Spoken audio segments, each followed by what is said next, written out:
Sesión del seminario del 2022. Me da mucho gusto contar con la participación de Miriam Gerade. Estamos muy contentos, Miriam, de tenerte aquí. Y bueno, si gustas comenzar. Gracias, Tere, gracias a todos y a todas por la invitación al instituto. Es un honor estar ahí. En los años que estuve en México creo que nunca me tocó presentar, así es que estoy muy contenta de hacerlo aunque sea por Zoom. Y lo que voy a presentar hoy es el proyecto en el que he estado trabajando en Chile. Y es un proyecto que apenas iniciamos, de hecho lo estamos haciendo entre dos, lo estoy haciendo con Leandro de Brasi, que es investigador allá. Él está formado en la filosofía analítica, yo como ustedes saben no, aunque como decían los alumnos de la facultad, decían que yo era una analítica de closet, porque siempre me gustaba ciertos textos y ciertos temas, y en realidad lo que estoy haciendo ahora es unir bastante las dos tradiciones. Estas semanas he estado yendo a trabajar al instituto, no he estado trabajando en esto, sino en un capítulo para un libro que estoy haciendo con Diego Rosell, un libro sobre ideología que sale por Routledge, que está editado por James Martell, donde estamos trabajando sobre la ideología y el especismo, y estamos usando tanto nociones de Haslanger y de Charles Mill de ideología, como de Marx, como la noción del animal de Derrida, y está quedando algo interesante. Bueno, este es un proyecto, ya llevo un tiempo trabajando, que es sobre, a ver, perdón, esta no es la primera, es sobre justicia hermenéutica, vulnerabilidad y marginación social.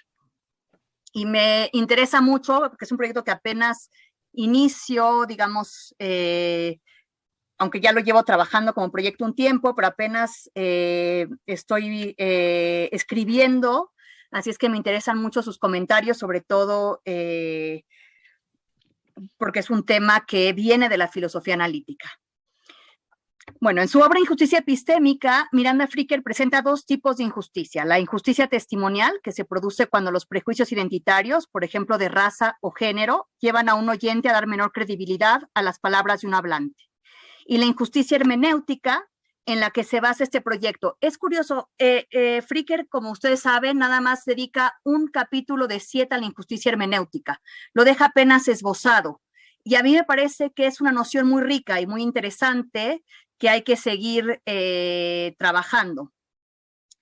Que se produce en una frase anterior a la testimonial, que es aún más estructural, de la cual Fricker presenta dos definiciones sin realmente ahondar mucho en cómo se unirían estas dos definiciones.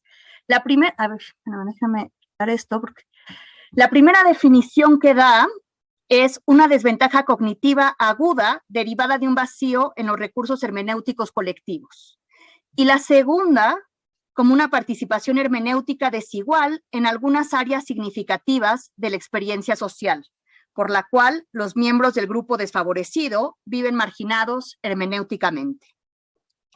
Mi objetivo general es sostener que la injusticia hermenéutica produce en sí misma vulnerabilidad material, social, económica, política y jurídica, y que esto último tiene como efecto la marginación social de ciertos grupos que son silenciados o marcados como ininteligibles. Si bien el proyecto de Fricker es demostrar que existen injusticias específicamente epistémicas o que hay una dimensión epistémica de la injusticia, esto no implica ignorar su imbricación con las injusticias sociales, materiales, económicas y políticas. La noción de vulnerabilidad nos permitirá mostrar la relación entre las dos definiciones de injusticia hermenéutica y entre lo epistémico y otras dimensiones de la injusticia a partir de la distribución desigual tanto del poder como de los recursos epistémicos. Tengo 3 objetivos en este proyecto. El primer objetivo es hacer una revisión del concepto de injusticia hermenéutica y su relación con la vulnerabilidad, con el fin de demostrar que varios aspectos de la vida, incluido el bienestar corporal, dependen de nuestra capacidad de hacer sentido de la experiencia y comunicarla.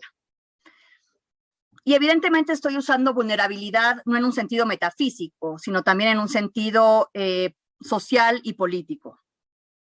El segundo objetivo es analizar la vulnerabilidad en un sentido positivo como interdependencia, para apuntar que las injusticias estructurales por fallas en los recursos hermenéuticos señalan que dependemos de la construcción colectiva de significados sociales. La vulnerabilidad está ligada a la pertenencia política a un cuerpo social. Por ello, el tercer objetivo consistirá en evaluar los marcos de inteligibilidad que restringen las posibilidades hermenéuticas de los sujetos y resultan en la opresión y marginación social de ciertos grupos subalternos.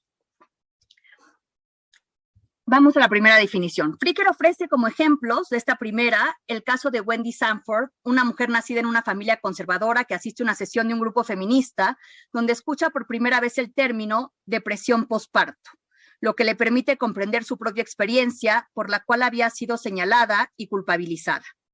Fricker explica que aquí la injusticia reside en la tiniebla hermenéutica, esa es una cita, que había estado impidiendo injustamente comprender un área significativa de su experiencia social, privándole así de una parcela importante de la comprensión de sí misma. Fin de cita. Otro ejemplo es el de Carmita Wood, quien después de padecer inclusive con síntomas físicos hasta la necesidad de abandonar su trabajo, acuñó junto con otras compañeras el término de acoso sexual para comprender ciertos abordajes en el ámbito laboral. En el caso de Sanford, la injusticia hermenéutica no solo le impide comprender por qué no puede cuidar de su hijo recién nacido y comunicárselo a su pareja, sino que le impide obtener apoyo médico, psicológico y familiar.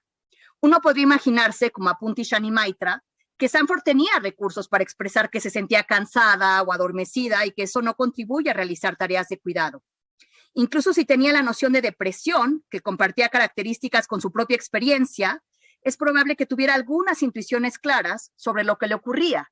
Sin embargo, la depresión estaba socialmente aún más estigmatizada en aquel entonces. La cuestión es si esa variación a la categoría de depresión con el predicado posparto le da una mayor posibilidad de ser escuchada y cuidada por sus familiares. La pregunta para Maitra es si la categoría de depresión posparto le permite describir su experiencia con propiedades normativas significativas que la hagan inteligible para ella y sus interlocutores. Dichas propiedades normativas implicarían derechos y responsabilidades que le permitieran salir de la dinámica de la culpa y obtener apoyo médico y familiar. En el caso del relato de Wood, la injusticia hermenéutica también implica vulnerabilidad material, dolor en el cuerpo, pérdida del trabajo sin derecho a un finiquito. La desventaja cognitiva está relacionada con la falta de protección social, política y jurídica. Es por ello que el primer objetivo es mostrar que la injusticia hermenéutica produce en sí misma vulnerabilidad material y social. La relación entre recursos hermenéuticos y vulnerabilidad se podría amplificar con dos categorías que se originaron en movimientos feministas en América Latina. No sé si saben que feminicidio y violencia ginecobstetra son dos categorías que tienen origen en Latinoamérica. Violencia ginecobstetra en Venezuela y creo que feminicidio, bueno, en varios lugares, en Argentina, en Colombia. La primera se define como un homicidio a una mujer por razón de su género.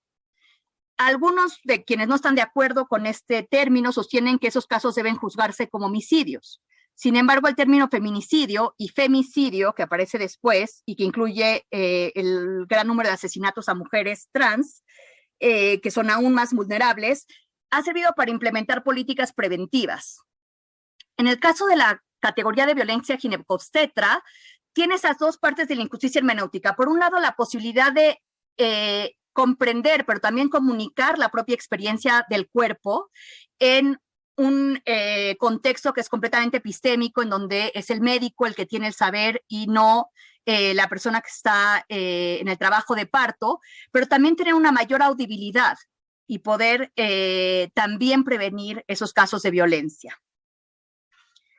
Los dos casos de Brown Miller en los que se basa Fricker muestran que el aislamiento acrecienta la vulnerabilidad de las víctimas.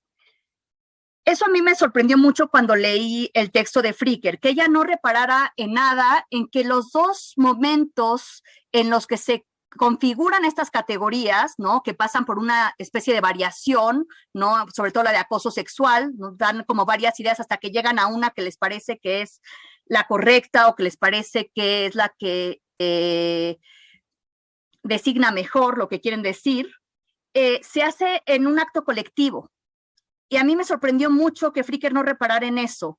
en el hecho de que las dos veces se trata de actos colectivos y es justamente esta interdependencia la que nos permite construir recursos y ser menos vulnerables. Esa es una de mis hipótesis. Estos ejemplos demuestran que los recursos hermenéuticos se configuran en actos colectivos.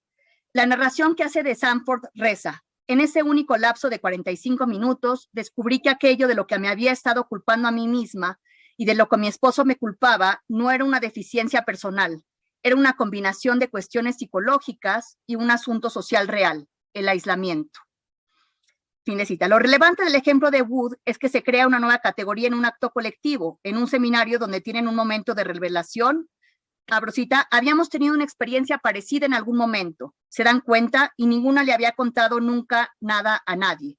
Entonces hicimos clic, dijimos, ajá, fue uno de esos momentos de revelación. Fin de cita. Este momento colectivo y el argumento que desarrollaré en la tercera sección, que analiza la vulnerabilidad como interdependencia. Esto me permitirá criticar la noción distributiva según la cual los recursos hermenéuticos están más o menos repartidos, para pensarla en términos de relación y no de propiedad. Lo relevante de este segundo ejemplo es que se crea una nueva categoría en un acto colectivo.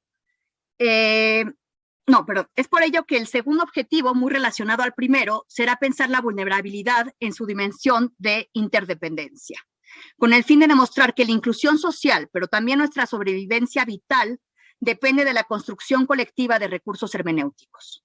En los dos casos mencionados, el aislamiento implica una mayor vulnerabilidad en cuanto a la falla de los recursos hermenéuticos colectivos, y a su vez, estos últimos, que permitirán tener una mayor protección, ya sea institucional, es decir, médica en el primer ejemplo, y laboral y jurídica en el segundo, se construyen en actos colectivos. Ese momento de ajá o de revelación permite hacer cambios en las estructuras sociales. Parte de este proyecto que estoy empezando será analizar algo que queda en suspenso en la obra de Fricker: cómo se generan esos recursos hermenéuticos colectivos. Si por recursos hermenéuticos se entiende la configuración de categorías que esclarecen la experiencia y ayudan a comunicarla, como acoso sexual, o si además de la creación o expansión de categorías hay un elemento normativo de audibilidad, que explicaría por qué ciertos grupos se han enfrentado a la negativa de ser escuchados y considerados inteligibles. Y es por eso que el tercer objetivo del presente proyecto es ahondar en los marcos de inteligibilidad para explicar por qué la injusticia hermenéutica es causa de opresión y marginación social. Entonces vamos ahora a la segunda definición. La primera definición refiere a la incapacidad de un sujeto, de un cierto grupo, para comprender su experiencia por un vacío existente en los recursos hermenéuticos colectivos. Y aquí no he hecho este trabajo, pero me parece que sería importante ahondar en todo el tema de la ingeniería de conceptos, en qué significa cambiar los conceptos. Como los mencionados arriba, la segunda se produce en un silenciamiento social de un grupo que, a pesar de tener una cierta comprensión de su experiencia, es injustamente marcado por un déficit de inteligibilidad. José Medina ha propuesto hablar de injusticias hermenéuticas semánticamente producidas, como este vacío en los recursos hermenéuticos, y performativamente producidas, cuando hay un silenciamiento activo que interfiere en nuestra capacidad de dotar de sentido y comunicar nuestra experiencia. Es importante señalar que las fallas no refieren únicamente a una falta de conceptos. Rebecca Mason propone dar una nueva definición, agregando que el recurso hermenéutico puede ser deficiente o estar tergiversado. Por ejemplo, alguien que tiene la categoría homosexual, pero la tiene relacionada con conceptos como desviación, enfermedad, antinatural. El hecho de que el recurso hermenéutico esté distorsionado o tergiversado incrementa la vulnerabilidad de la persona o del grupo, por ejemplo, en el reconocimiento social o en la exigencia de derechos. De hecho, la falla puede situarse en la distancia entre nuestros conceptos manifiestos y nuestros conceptos operativos, como lo muestra Audrey Yapp con el concepto de consentimiento y Catherine Jenkins con los mitos de violación sexual y abuso doméstico, distancia que produce una falta de reconocimiento de la injusticia, aun si ellas están contempladas en la legislación. Si bien Fricker no habla de vulnerabilidad, sino de daño, el interés de traer la noción de vulnerabilidad entendida a partir de las normas políticas, sociales o éticas que exponen a una persona o a un grupo a la negligencia y al daño, reside en mostrar la relación entre las categorías que estructuran el mundo social con la vulnerabilidad material, es decir, con el cuerpo y con la dimensión social, política, económica y jurídica. En tiempos recientes hemos visto una recurrencia del término de vulnerabilidad en la ética, principalmente en las teorías feministas y en la ética del cuidado. Las primeras han recuperado el término para analizar la exposición del cuerpo al daño y a la violencia, con el fin de dar cuenta de fenómenos como la violación y el acoso sexual. Las segundas, para mostrar que las políticas de la identidad que operan bajo ciertos marcos de reconocimiento provocan que ciertos grupos sociales sean marginados y permanezcan culturalmente invisibles. En filosofía moral, la vulnerabilidad se ha entendido a partir de la condición ontológica de dependencia material, social y afectiva, a partir de lo cual se analizan los deberes morales, poniendo énfasis en la responsabilidad por el cuidado. No obstante, esta investigación reconoce la necesidad de ser críticos con la noción de vulnerabilidad, ya que tradicionalmente ella ha implicado una noción paternalista de protección, principalmente del Estado. Mi objetivo es pensar la vulnerabilidad no únicamente como una condición metafísica, sino como un proceso político de precarización social y política. La vulnerabilidad que produce la injusticia hermenéutica resulta de una injusticia estructural, tal como la describió Iris Marion Young, por la cual algunas situaciones derivan de elecciones y decisiones institucionales que favorecen que algunas personas sean vulnerables a la dominación, explotación y exclusión. Butler ha dado un giro interesante a la noción de vulnerabilidad al relacionarla con los marcos de reconocimiento que implican diferentes grados de precariedad, tanto vital como económica y política. Esta noción de vulnerabilidad, pensada desde la injusticia estructural, apoya la idea de Fricker, según la cual la injusticia hermenéutica es una dificultad objetiva y no una debilidad subjetiva. Y nos previene contra la idea, como lo señala Sally Haslanger, que los prejuicios que silencian o los patrones que objetivan son propiedades de individuos, cuando son estructuras del mundo social que deben ser desmanteladas. La noción de vulnerabilidad se relaciona con la exposición del cuerpo a la violencia y con la condición intrínseca de dependencia física, material, afectiva, política. A partir de nuestra condición como seres encarnados, con necesidades materiales, expuestos a la enfermedad, a la herida y, en último término, a la muerte, vulnerabilidad proviene del latín vulnus, que hace referencia a la herida y al sufrimiento, o bien como seres sociales con necesidades emocionales y afectivas que nos vuelven psicológicamente vulnerables a la pérdida, el abuso, la falta de cuidado, el rechazo o la humillación. También se puede analizar desde la condición sociopolítica por la cual somos vulnerables a la explotación, a la opresión o a la falta de derechos. Ricoeur, en 1997, analizó la vulnerabilidad como contraparte de la autonomía y la relacionó con la posibilidad de conformarse a un orden simbólico y correlativamente de entrar en la esfera de reconocimiento, de ser parte de unos otros que distribuye y comparte los rasgos de autoridad del orden simbólico. Encontramos ecos de lo que Gayatri Spivak había conceptualizado con el término de violencia epistémica, que apunta a la marginación de ciertas voces en los discursos de poder. Ricoeur relaciona la vulnerabilidad a una falla en el poder de narrar. Axel Honneth, desde la teoría crítica, retomando a Foucault, habla de silenciamiento como exclusión cultural a partir de procesos de control y mecanismos que limitan o bien las posibilidades de expresión simbólica y semántica, o bien las condiciones espaciales y socioculturales de comunicación por experiencias de privación y de injusticia específicas de clase. Esto implica entender qué clase de estructuras discursivas producen vulnerabilidad y exclusión social. Esta noción de vulnerabilidad de Ricoeur me parece muy interesante porque hay una idea de que la vulnerabilidad también viene de una incapacidad de narrar. O sea, ahí hay una especie de injusticia hermenéutica también en Ricoeur y eso nos permite pensar cuáles son las narrativas que nos parecen inteligibles y cuáles son las narrativas que no son escuchadas y de qué manera ciertos grupos marginales pueden ingresar otro tipo de narrativas y hacer escuchar sus voces. Por lo tanto, una pregunta central es de qué manera la marginación hermenéutica, el hecho de que los grupos participen de forma desigual de las prácticas a través de las cuales se generan los significados sociales, explica que ciertos grupos sociales sean más vulnerables material, social, económica y jurídicamente. Y la pregunta es si una nueva interpretación de la realidad social que permita desestabilizar las estructuras a partir de las cuales comprendemos el mundo nos brindaría una protección extralingüística. Para comprender mejor la segunda definición de Fricker, voy al tercer objetivo, que se concentra en entender qué son los marcos de inteligibilidad, como les ha llamado María del Rosario Acosta. Fricker subraya que la desigualdad en los recursos hermenéuticos tiene que ser contextualizada según las relaciones de poder por las cuales algunos grupos que gozan de mayores beneficios, cito, no tienen ningún interés en que se alcance una interpretación adecuada, o tal vez donde incluso tengan un interés positivo en que se mantengan las malas interpretaciones vigentes. Esto último sería el caso de quien acosa sexualmente, pero también lo podemos entender a partir de lo que Charles Mill llama ignorancia blanca, que refiere a un grupo privilegiado que mantiene una ignorancia perversa y activa sobre su propio privilegio. De ahí que uno de los propósitos centrales, como parte del tercer objetivo, sea justamente interrogar cómo las interpretaciones vigentes causan vulnerabilidad material y marginación social y política. Es importante señalar que esta injusticia estructural, a partir de relaciones de poder que genera silenciamiento o inaudibilidad hacia ciertos grupos sociales, se puede entender desde la teoría del reconocimiento, que han comenzado a ser explorada por algunos autores como Love y Giladi desde la teoría crítica.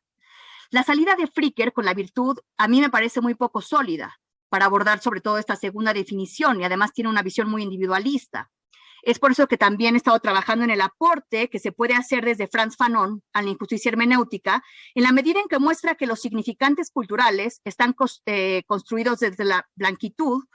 Bueno, cuando muestra eso, pero a diferencia de Fricker, muestra que las categorías sociales son historizables, son parte de una lengua que tiene una carga cultural, y dos, que la injusticia hermenéutica se debe analizar a partir de lo que él llama el esquema corporal, es decir, la relación entre el discurso y la experiencia vivida del cuerpo. Esta inquietud me vino de Ángeles una vez que le escuché decir, es que la teoría de Fricker no tiene cuerpo. Y creo que desde ahí me ha estado trabajando cómo relacionar la falta de categorías, o sea, esta injusticia hermenéutica, esta incapacidad de dar sentido de la experiencia con la vulnerabilidad corpórea, con la materialidad del cuerpo. Fanon también permite ahondar en la atinada crítica que hizo Christy Dodson al señalar que Fricker asume que solo hay un conjunto de recursos hermenéuticos del cual todos dependemos, lo que impide igualmente captar los recursos que ciertas comunidades comparten en su interior. Fanon muestra muy bien que existen recursos hermenéuticos dentro de las comunidades racializadas negras.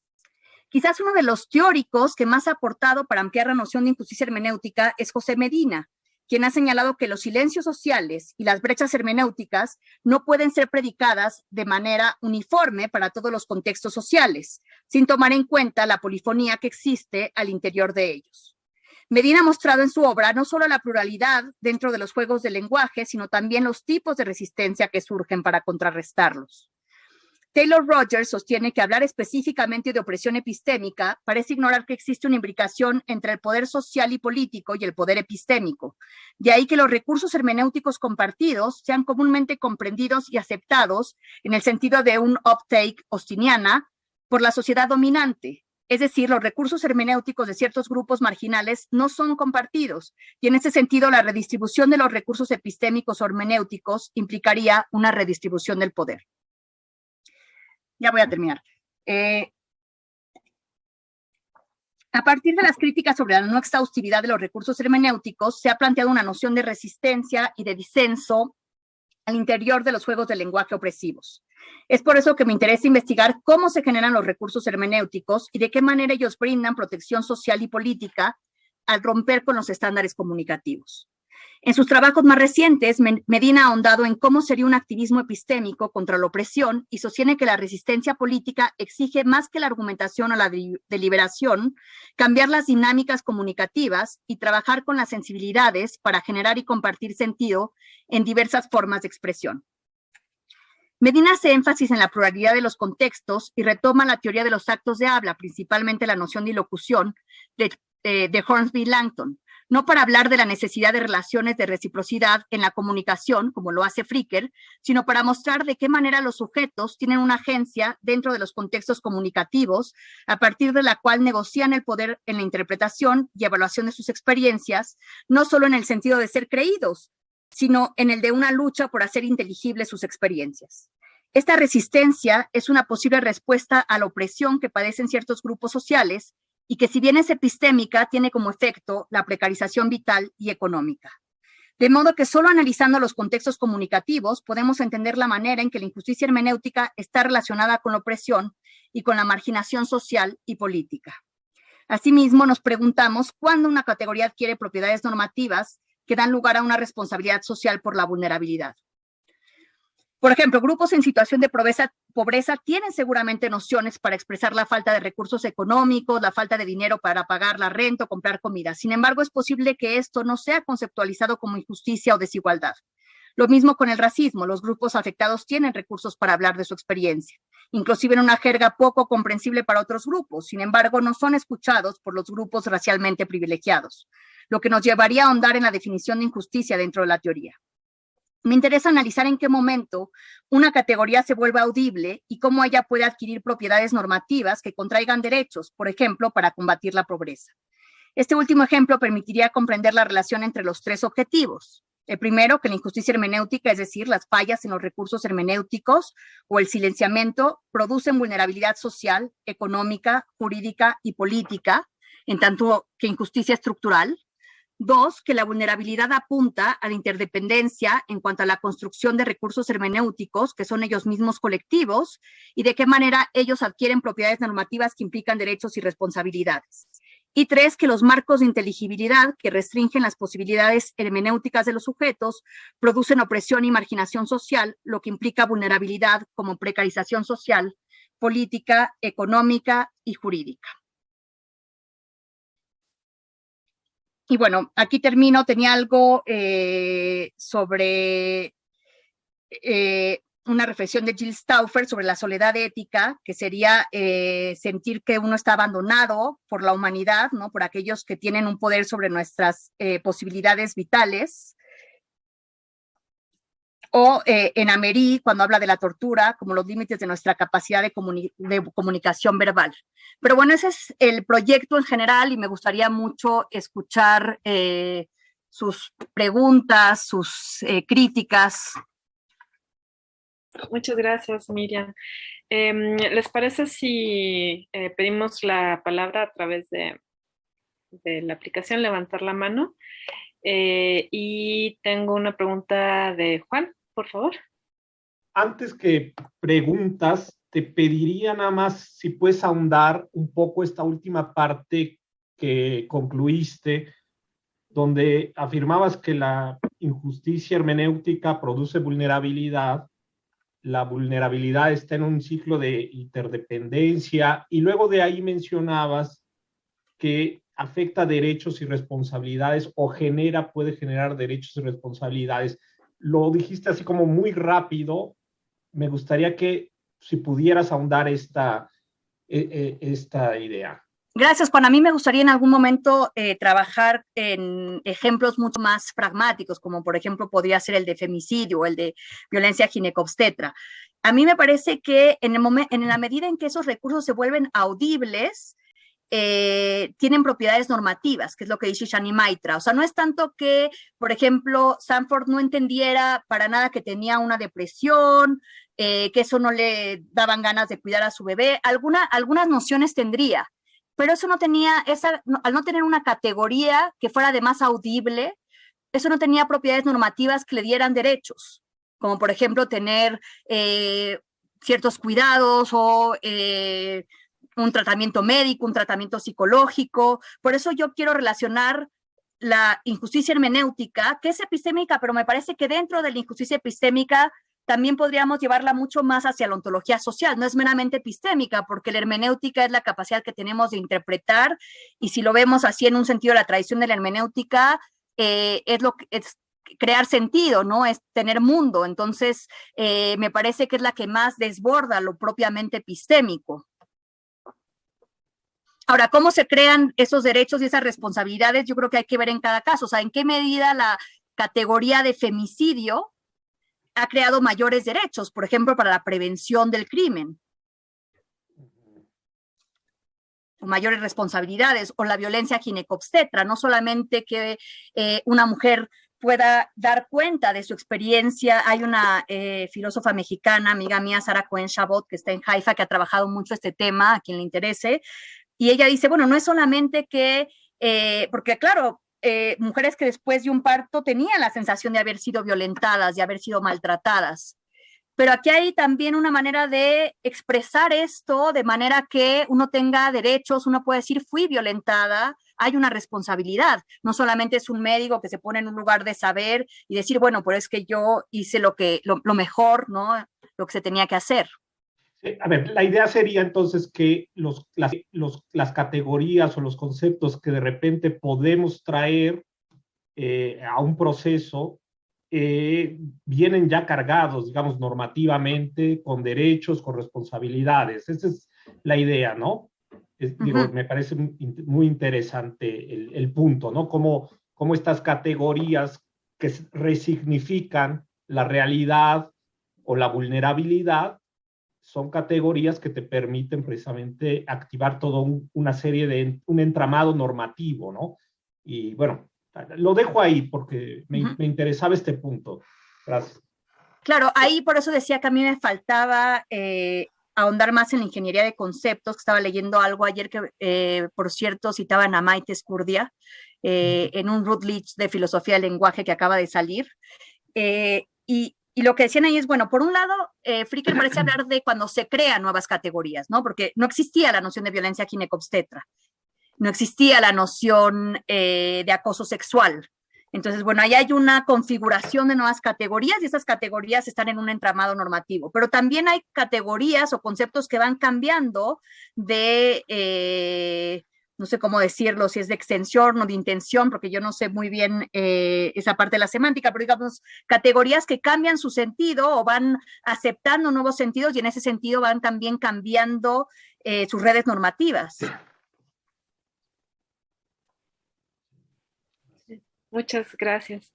Tengo ahora a Axel, Efraín y después Guillermo. Entonces, Axel, por favor.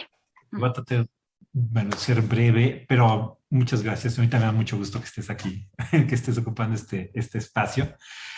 Y me gusta mucho esta idea de pensar a los conceptos, pero no solamente los conceptos como recursos hermenéuticos, ¿ok? Porque eso nos permite utilizar toda la herramienta, todo el andamiaje que hemos construido para entender justicia en términos de distribución de recursos. Y creo que eso es lo que tú estás proponiendo. Me explotó la cabeza, me parece una gran idea. Pero también me preocupa, porque creo que hay un riesgo que está ligado a ciertas peculiaridades de los conceptos como recursos que no son comunes a otro tipo de recursos materiales, que es que los conceptos no son algo que yo puedo tener, te lo puedo dar, o que te lo pueda quitar, o cosas por el estilo, ¿no? O sea, si lo que puede ser justo o injusto, lo que puede contribuir a la integración de los grupos, lo que puede ayudar a evitar la injusticia hermenéutica, lo que nos va a permitir entender mejor las experiencias de los otros, son los conceptos mismos, no quién los posee, digamos, ¿no? O sea, esa es una gran... Entonces, la metáfora de distribución empieza a entrar demasiado a calzador, ¿no? Para poder entender la dimensión política de los conceptos, ¿no? Es como si yo te estuviera quitando algún concepto o como si yo poseyera un concepto que te pertenece a ti y cosas por el estilo, que puedo entender más o menos cómo podríamos pensarlo en términos más concretos, ¿no? Por ejemplo, pensando en toda esta literatura alrededor de la coaptación de conceptos, ¿no? ¿Quién es dueño de conceptos como feminismo, conceptos como justicia misma, como acoso sexual, ¿no? Todo ese trabajo de gente, voy a olvidar los autores, pero por ahí puedo ver que sí es una noción de distribución. Pero si tú te quieres acercar más a los proyectos ameliorativos, a lo que está trabajando la gente de ingeniería conceptual y gente que está pensando en cómo se conforman los conceptos, entonces ahí sí me preocupa que la noción de distribución de conceptos como recursos hermenéuticos sea adecuada, en vez de más bien pensar que lo que se tiene que distribuir es el poder de ingerir sobre, como tú bien lo dijiste, tanto la intención como la extensión de estos conceptos. Entonces, creo que sí es útil la metáfora, pero uno tiene que ser muy cuidadoso en este respecto. Sí, hay varias cosas. Muchísimas gracias, Axel.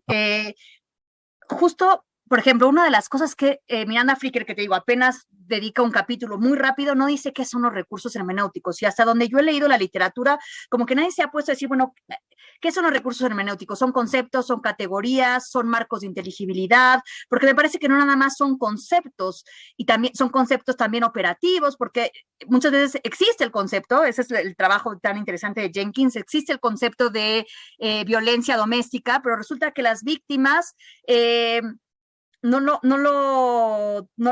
sé si es una cuestión de tener, pero no se relacionan o no comprenden su experiencia, porque a mí me parece que el término, yo me preguntaba, ¿por qué Fricker utiliza hermenéutica? Podría haber dicho injusticia conceptual, injusticia discursiva, que es un término de Kukla, injusticia otra cosa, pero utiliza hermenéutica, y la hermenéutica tiene un sentido y una tradición, tiene que ver con la interpretación. Entonces me parece que no es tener o no tener conceptos, es la capacidad que tenemos de interpretar y de hacer inteligible nuestras interpretaciones del mundo. Yo creo que ahí sí habría que volver mínimamente a cierta tradición de la hermenéutica, no la que es más oscura, porque sí es bastante oscura a veces, pero justamente ahora, a mí lo que me interesa justamente es pensar los recursos hermenéuticos, y por eso la vulnerabilidad, no en un sentido de distribución, sino en un sentido relacional, en un sentido de interdependencia.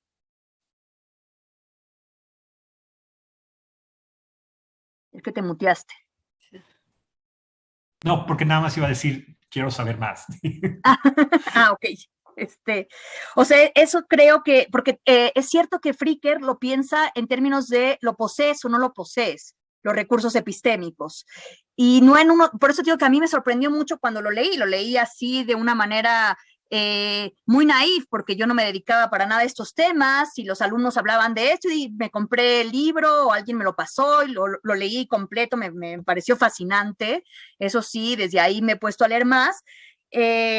También gracias a una alumna que tuve, Aurora Georgina, que me metió mucho en estos temas que ella estaba trabajando, pero es cierto que a mí, por ejemplo, me sorprendió mucho que ella, cuando analiza los dos casos de Brown Miller, es decir, el de Wendy Sanford y el de Carmita Wood, ella no repare nada en que son actos colectivos en los que se configuran estos recursos hermenéuticos.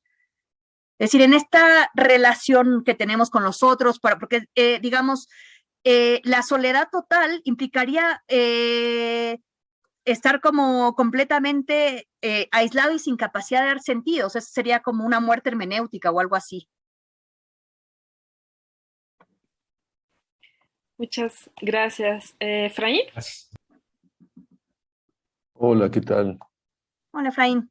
Me alegra verte, Miriam, y también me uno a la bienvenida, ¿no? A este foro. Está muy bien que estés hablando aquí de estas cosas. Me gusta mucho el proyecto. Yo quizá tengo 2 puntos para ser muy breve, porque hay muchas intervenciones. De los 3 conceptos de tu título, solo preguntaré sobre el segundo, que es vulnerabilidad, ¿no? Parece que es lo central de tu proyecto, de lo que más hablaste, ¿no? Entonces es un punto primero como clarificatorio, ¿no? Hasta donde hasta donde sé, quien introduce digamos, en el contexto de la filosofía y del discurso político contemporáneo, el término de vulnerabilidad es Judith Butler, ¿no? Quizá me equivoco, pero tiene, digamos, la menciono, ¿no? Y no es relevante tampoco si eso, ¿no? Quien ella lo introduce, pero, digamos,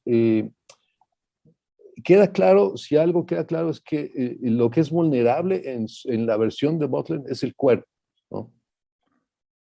Entonces, esa es mi pregunta. ¿Qué es lo que para ti y para tu proyecto es vulnerable, ¿no? Porque comenzaste diciendo, es que no, vulnerabilidad no es si te entendí bien, no es una propiedad metafísica, ¿no?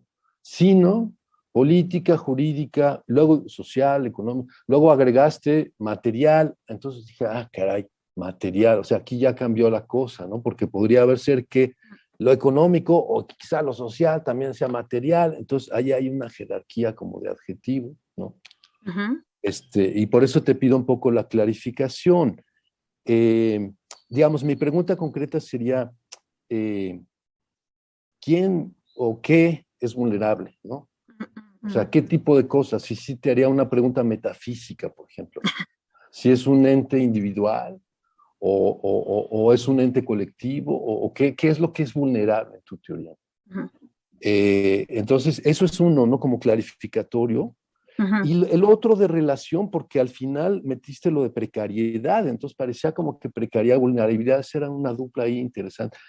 Pero entonces me atrevo a sugerir y a preguntar, ¿no? Si por aquí no se cuela también como un concepto importante, y eso es algo que a mí personalmente me interesa como proyecto, es el concepto de violencia, y digamos, concretamente el de violencia sistémica.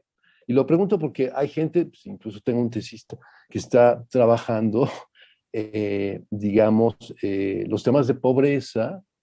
Poleta trabajaba más ahí mucho esto, como un tipo de violencia social. ¿No? Quizá el ángulo de Poleta no es exactamente esto, ¿no? Pero digamos que es en el tipo de violencia sistémica, o si se quiere, violencia estructural, porque hay quienes distinguen esto, ¿no? Y que tiene que ver con una forma de reproducción social que se llama capitalismo. O sea, que esto también como que me falta en tu, en tu discurso, ¿no? Y ya ahí le paro, ¿no? Okay. Muchas gracias. Gracias, Efraín, y además reconocer que si alguien me dio mucho foro cuando estuve en la UNAM fue Efraín, me invitó a su seminario alguna vez, así es que gracias. Mira, el término vulnerabilidad, Butler lo toma de Levinas y de Ricoeur, o sea, esos son los primeros que empiezan a hablar, me parece, o sea, mucho antes que Butler, pero Butler le da un cambio interesante porque digamos, Levinas lo utiliza así en un sentido mucho más metafísico, ¿no? Somos vulnerables porque tenemos un cuerpo que es herible, que está abierto, digamos, a la herida, al daño, etcétera, etcétera, y también porque necesitamos de los otros, ¿no? Es esta relación de la alteridad en Levinas en términos de vulnerabilidad. En los términos de Ricoeur tiene que ver también con el orden de lo simbólico, con la capacidad de poder narrar y de ser comprendido. Ahora, Ricoeur y Levinas lo que hacen es hacer una contraposición con la autonomía. Pero a mí más que eso, lo que me interesa es sí el abordaje de Butler, que por un lado pone al cuerpo, que me parece que eso falta en Fricker, porque es cierto, ¿qué pasa cuando no tienes la noción de violencia, de acoso sexual? ¿Qué pasa cuando no tienes la categoría de violencia ginecobstetra? O sea, es algo que te vulnera en tu propio cuerpo. ¿Cómo entiendes tu propia vivencia corporal? ¿De qué manera eso también, cuando comprendes la categoría y tienes esa vivencia, eso se puede volver audible y normativo? Eso es como lo que a mí también me interesa. Y creo que también ahí Butler hace una relación, sobre todo en vida precaria, entre vulnerabilidad y precariedad, justo para darle una dimensión más política y social a lo que hace Levinas, porque Levinas, digamos, es una condición metafísica común a todos. Sin embargo, lo que quiere decir Butler no es, hay grupos marginales que son más precarios que otros. Y eso tiene que ver con la precariedad, en su caso, económica, material. Digo, hace mucho que leía a Butler, pero me parece que ya va por ahí. Entonces, ¿qué o quién es vulnerable? Por un lado, el sujeto, ¿no? Por ejemplo, quien padece esta violencia ginecobstetra, pero también los grupos. O sea, me parece que ahí Fanon es bien interesante cuando muestra de qué manera el sujeto racializado negro tiene un ideal de blanquitud que le da una vivencia muy específica de su propio cuerpo y que lo margina socialmente. Entonces también es de manera colectiva. Yo creo que la obra de Fanon es bien interesante porque Fanon lo que busca es dar sentido a esa experiencia de la negritud de manera colectiva. Sí. Pero gracias. sí, hay que... No, perdón, Miriam, si quieres agregar algo. No, digo, tomo las dudas de Efraín, digamos, para trabajarlas más adelante, porque es cierto que o sea, la pregunta sería, ¿por qué agregar una noción de vulnerabilidad que no está en la teoría de Fricker y que no está en nadie que esté trabajando en injusticia epistémica? Se habla de daño, se habla de injusticia, ¿para qué necesitamos vulnerabilidad? Esa es una muy buena pregunta. O sea, ¿para qué metemos un término más? Y yo meto un término más justamente, por un lado, para mostrar la dimensión relacional y no distributiva de los recursos hermenéuticos, y por el otro lado porque me interesa esa relación con el cuerpo y con las otras injusticias. Pero claro, es algo que tengo que trabajar todavía más. Sí, muchas gracias. Memo. Bueno, Miriam, me uno a todas esas flores que te han echado. Y me llamó la atención eso que dijiste de que el concepto de feminicidio era aquí, era de aquí, de América Latina. Entonces, mientras estabas hablando, entré ahí al internet y entonces vi femicide y dice en inglés, ¿no? Dice, este concepto fue acuñado a principios de los 1800 por la inglesa tal. Y dije, pues órale, ¿no? ¿No? Ya hasta eso nos quitan, ¿no? O en una de esas, no, digo, ¿no? ¿No? Feminicidio, es nuestra versión local de un concepto ya muy manejado, ¿no? ¿A qué viene todo al caso esto? Y es que a mí me parece que te quería preguntar, ¿no? O sea, dado que lo que nos presentaste ahora es un proyecto pues muy amplio, ¿no? O sea, es como es un proyecto de trabajo para, o sea, un tiempo, ¿no? O sea, si has pensado en la perspectiva latinoamericana de esto, ¿no? O sea, en escribir como latinoamericana, ¿no? Mencionabas por ahí a Fanon, ¿no? Bueno, en el caso de la negritud, pero bueno, está la cuestión también de nuestra condición como latinoamericanos, ¿no? Como hispanohablantes, ¿no? Y aquí retomo esto de lo de femicide y lo feminicidio, ¿no? La dificultad, la vulnerabilidad, por ejemplo, de los filósofos latinoamericanos que escriben en español, ¿no? Pero más allá de ellos, incluso, por ejemplo, de los actores sociales, ¿no? que están buscando combatir condiciones de opresión, de explotación desde América Latina en español, ¿no? Para que ese discurso de ellos, esos conceptos que se acuñan desde acá en español, o deja, por ejemplo, en otros idiomas de la zona, qué sé yo, en Aymara, en Quechua, para poder tener esa caja de resonancia, ¿no? Porque, a ver, los conceptos para que tengan un efecto político, pues tienen que tener resonancia, ¿no? O sea, como tú decías, no es alguien que se le ocurre un concepto, ¿no? Y empieza a hablar así, sino que tiene que hacerse dentro de un grupo, ¿no? De una colectividad, ¿no? Y esa colectividad tiene que tener una actividad política, ¿no? Pero tiene que también tener un reconocimiento, ¿no? Entonces, quizá podría hablarse hasta incluso de una vulnerabilidad del activista social latinoamericano, más aún, o sea, del filósofo latinoamericano que carecen, ¿no? De esa caja de resonancia para poder expresar este tipo de cosas. Porque claro, o sea, todos los conceptos que estamos utilizando ahora son conceptos que pues, nos vienen de Estados Unidos, ¿no? O sea, son los gringos, o sea, es una chava ahí, ¿no? Fricker, que habla del concepto de injusticia hermenéutica, entonces estamos todos adoptando esos conceptos, ¿no? Que claro que nos pueden servir, son herramientas útiles, o sea, un martillo funciona igual en Estados Unidos que en México, pero hay otras condiciones específicas, ¿no? De explotación, marginación, en fin, de América Latina, que requerirían la acuñación de conceptos, o sea, ¿no? Específica, ¿no? Entonces, hay una injusticia hermenéutica regional, lingüística, que no sé si tú quieres de repente ocuparte de ella o puede ser. Gracias, Memo. Mira, quizás no investigué demasiado. Fue una amiga que trabaja, que es especialista en violencia ginecobstetra, Michelle Sadler, que me dijo que los dos conceptos, pero me parece que a lo mejor feminicidio no es como concepto, como categoría que nació en América Latina, sino como concepto jurídico. A lo mejor Juan sabe más, pero digamos, que entre en la ley como un caso feminicidio, creo que sí es en América Latina donde se dio.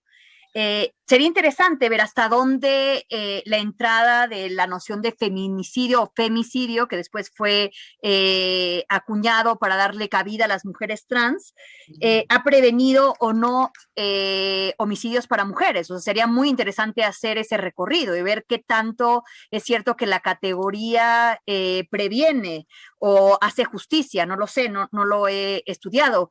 Violencia ginecobstetra me parece que sí, o sea, hay mucha gente que lo está estudiando, y sí, el hecho de que exista la categoría, exista además una noción que se esté haciendo mucho más, que permea más gente, hace que, no sé, cuando una mujer da luz dice, voy a tener cuidado de que no me vayan a hacer tales cosas, de que no me vayan a, etcétera, etcétera. En cuanto a América Latina, es muy interesante tu pregunta. Es cierto que es difícil también hablar de América Latina. Yo ahora, después de 2 años de vivir en Chile, Chile es un país muy distinto también a México. No sé si podría englobar toda en América Latina. Es cierto que es difícil también trabajar en casos, porque hasta dónde uno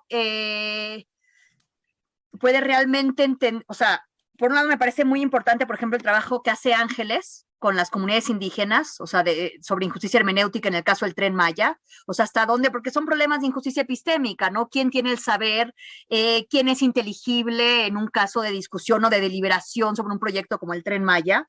Ahora estamos trabajando con Leandro, pero en otro término, más en un término de resistencia, sobre cómo ha sido englobado el movimiento feminista en Chile, que es un movimiento bien importante en términos de violencia, y cómo ellas han sabido salirse de esas enmarques, ¿no? Para crear sus propios recursos y para seguir hablando.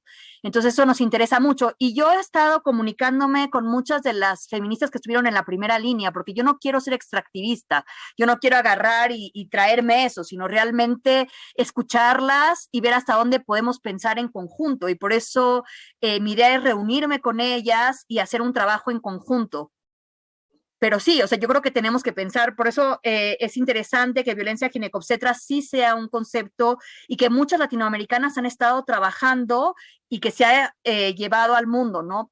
No sé, como filósofos, porque claro, siempre hay el problema de que somos marginales, o sea, como filósofos, como pensadores, no se nos cita, no se nos lee, digamos, y hasta dónde, ahora hay todo este proyecto del Global South, pero hasta dónde no reproduce también ciertas jerarquías o ciertos extractivismos. O sea, me parece que igual un proyecto que es interesante, como el de Global South, de traducir las obras que se hacen en español, de publicarlas, de darlas a conocer, digamos, cómo se hace esa decisión de qué es lo que se va a publicar, qué no. O sea, me parece que igual tendríamos que seguir pensando sobre ese sur global y sobre nuestro papel en el pensamiento. Me parece muy importante.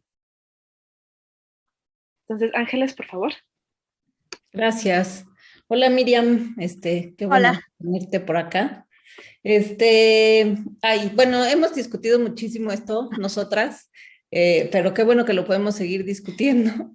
Y entonces realmente pues te quiero hacer como un par de preguntitas, porque me parece que lo que ha salido hoy es interesante en términos de algunos puntos que en tu proyecto creo que son muy destacables y que a veces no se ven tan claramente. Por ejemplo, esta idea de la vulnerabilidad, que además me parece que es una idea, en efecto está en Butler y en efecto viene de atrás, pero la idea de que esto se vincula con el fenómeno de la injusticia epistémica, pues realmente la primera donde yo lo leí fue en ti, ¿no? Entonces, me parece, y creo que ahí hay algo súper valioso. Lo que pasa es que creo que Efraín tiene razón en términos de que hay cierta ambigüedad todavía en tu manera de abordar la vulnerabilidad, porque la manera como lo planteas es como diciendo, bueno, la vulnerabilidad lo que va a hacer es introducir en la teoría dos cosas: lo social,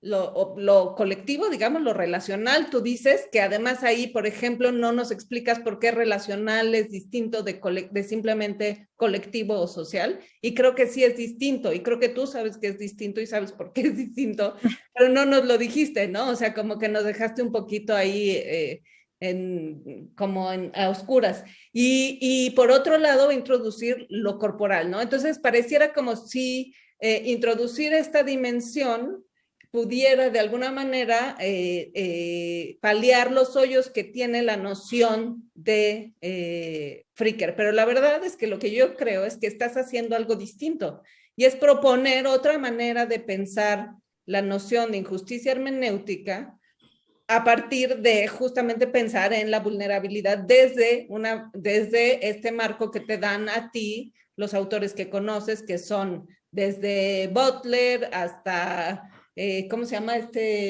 Bueno, Levinas, obviamente, y, ay, se me fue, y Fanon, ¿no? Que lo has estado trabajando muchísimo. Entonces, yo lo que creo es que valdría muchísimo la pena que nos dijeras un poquito más. Por ejemplo, una cosa que yo pensé cuando te estaba escuchando es que en realidad tu noción, por lo menos como me parece que la estás trabajando, lo que está tratando de incorporar es la vulnerabilidad es, de alguna manera, hace explícito o exhibe nuestra necesidad de los otros, ¿no? Pero esa necesidad de los otros es una necesidad que se articula en gran medida en la posibilidad, capacidad o incapacidad de escuchar, ¿no? ¿Qué es esta idea de María del Rosario Acosta, de la gramática de la escucha, ¿no? Entonces, tú eres vulnerable en la medida en que esa gramática no se construye, porque entonces, por más que hables, no se escucha, o sea, no se comprende qué es el punto de la injusticia hermenéutica, cómo tú puedes estar diciendo, me siento mal porque parí y nadie entiende qué te pasa, ni tú misma te entiendes, ¿no? Y entonces, ahí lo que también pasa es que te regresa a ti, ¿no? Entonces, la parte corporal es por cómo justamente descubrirte incomprendida, descubrirte no mirada, descubrirte, etcétera, regresa a ti como persona y lo que eso te hace en términos de tu propia identidad o como le queramos, personalidad, como le queramos llamar, ¿no? Entonces, y eso marca el cuerpo y en ese sentido marca algo que es tuyo propio, singular, ¿no? Que te hace a ti vulnerable de una manera particular. Y eso María del Rosario Acosta lo dice súper bonito cuando dice, en realidad, ella cuenta la historia, tú sabes perfecto, pero lo digo para los demás, cuenta esta historia de cómo le tocó escuchar a su torturador, ¿no?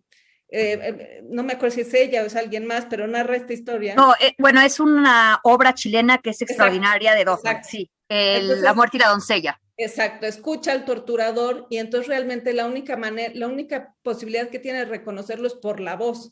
Y entonces, cuando ella escucha su propia historia narrada por el torturador, eso a ella le hace comprender de sí misma algo que antes no había podido comprender, ¿no? Y la ayuda, curiosamente, a descubrir justo esa vulnerabilidad, ¿no? Entonces, me parece que ahí, este es un elemento que está jugando un papel bien importante en lo que dices y creo que a veces no queda muy claro. Entonces, no sé si con esto a lo mejor nos puedes decir un poquito más acerca de cómo va a entrar y cómo realmente no estás hablando de Fricker, estás hablando de otra cosa. Y justo creo que tu marco analítico está pensando más desde y con, si no quieres hablar de Latinoamérica, sí, de la realidad en la que estamos nosotras paradas, que es muy distinta a la realidad en la que está Fricker parada, ¿no?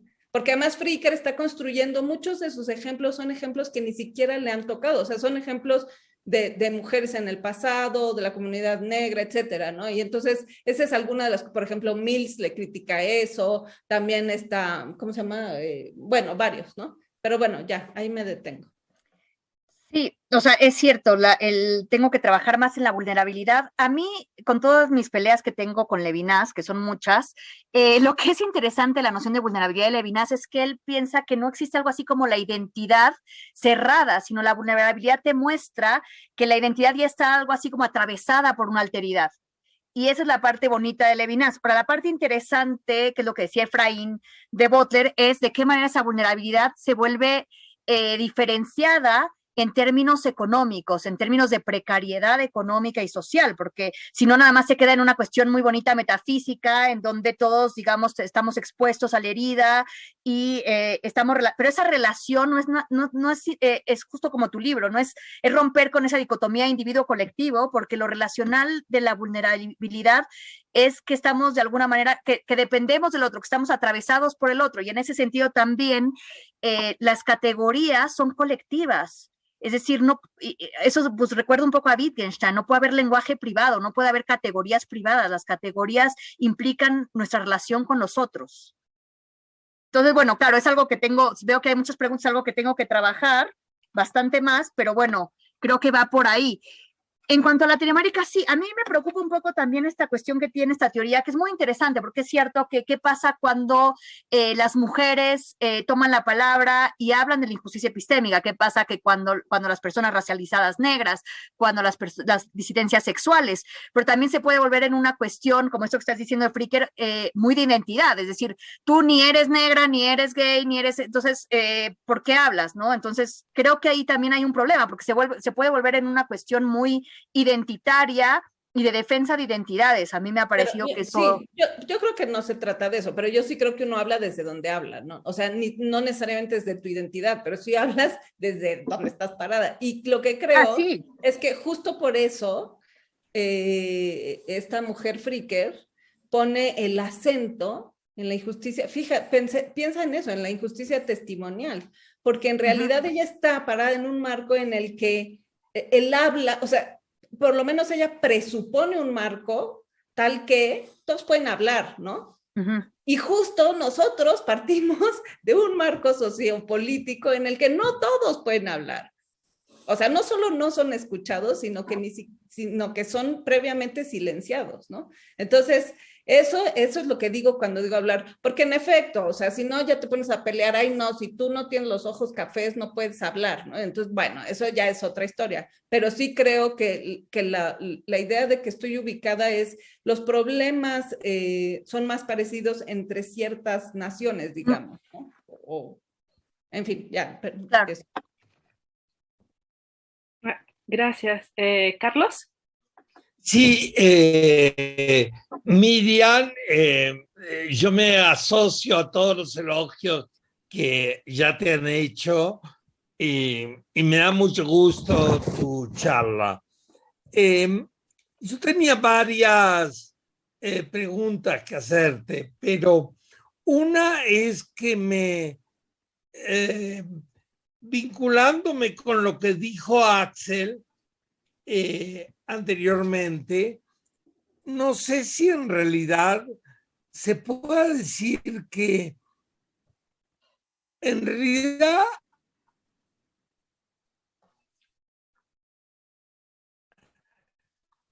hay una distribución de los conceptos y hay grupos. ¿Se oye? Se cortó un poco. Hay grupos que son en primer... bueno. ¿Aló? Sí, digo que hay grupos que son dueños de ciertos conceptos y que es importante reconocer eso, que hay ciertos conceptos que provienen de ciertos lugares y que, bueno, y que los podemos adoptar, pero que tenemos eso. Yo te iba a hacer una pregunta muy concreta y es, muchas veces una persona no se descubre a sí misma por la falta de conceptos, pero también está el otro caso, que yo tengo el concepto, que la persona tiene el concepto, pero le resulta insoportable aceptarlo y describirse de acuerdo a ese concepto. Es decir, que son dos situaciones distintas. Está la situación de que me falta el concepto y está la situación de que me resulta insoportable aceptarlo. Y al pasar, y va a ser una pregunta muy general, y es, si te ha resultado un problema la dialéctica entre el sentido positivo y el sentido negativo de vulnerabilidad. A mí me gustó mucho que tú distinguieras los dos sentidos, pero no sé si has pensado en la dialéctica entre ambos sentidos. Sí. Gracias, Carlos. Mira, voy a traer a Derrida, que yo sé que no es muy querido en el instituto, que a mí me ha dado mucho, pero claro, hay que tomarlo siempre con mucho cuidado y los derridianos pueden ser insoportables, pero Derrida decía que el lenguaje nunca es neutro. Y creo que ahí eso ayuda para pensar que las categorías o los conceptos no son neutros y tienen una historia, tienen una carga y tienen distintas valencias. O sea, yo me puedo autodefinir como judía, pero mi noción de judía no va a ser la misma que la que tiene un antisemita. Ahora, lo judío, ¿no? Tiene una historia que no podemos dejar de lado. O sea, el antisemita está haciendo, como diría Butler, una citación, ¿no? De una historia en donde se han configurado ciertos esquemas o ciertas nociones, la historia del antijudaísmo es interesantísima, o sea, te puedes echar toda la historia del pensamiento occidental buscando el antijudaísmo, como lo hizo David Nirenberg. Entonces, claro, hay que ver ahí qué valencia tiene cuando yo digo soy judía, ¿no? Y de qué manera lo judío tiene demasiados sentidos. A mí me parece que eso es lo bonito de Levinas en la vulnerabilidad, que hace justamente una relación entre lo positivo y lo negativo. Es decir, somos vulnerables, ¿no? Por una condición, si tú quieres, metafísica, ¿no? De que estamos abiertos a la herida, dice él, a la muerte, al daño, etcétera, etcétera, pero también implica eso, que nuestra identidad está atravesada por la alteridad y que dependemos de los otros. Y yo creo que hay que seguir en esa dialéctica, pues, sin dejar la parte política, o sea, de qué manera esa vulnerabilidad es diferenciada económica y socialmente. Aun si todos estamos, digamos, todos somos vulnerables en un sentido metafísico. Pero sí, o sea, yo creo que habría que trabajar mucho con esto de los conceptos, porque evidentemente, o sea, de qué manera yo me puedo atribuir ser judía, ¿no? De una manera muy distinta al concepto que puede tener un antisemita. Sí, gracias, Carlos, gracias, Miriam. Moisés. Muchas gracias. ¿Me escuchan? Uh-huh. Gracias. Miriam, yo coincido contigo en que hay una dimensión colectiva que parece que no está suficientemente trabajada por Fricke cuando habla de injusticia epistémica en general. Y como tú lo mencionas aquí, en particular, como la acción colectiva para nombrar experiencias de injusticia antes ignoradas, ¿no? Ahí de nuevo la parte colectiva, como una forma de remediar la injusticia en cuestión. Y en el caso de ella, el remedio, desde donde ella lo está planteando, tiene que ver, como tú lo dijiste y lo sabes, con una teoría de la virtud, ¿no?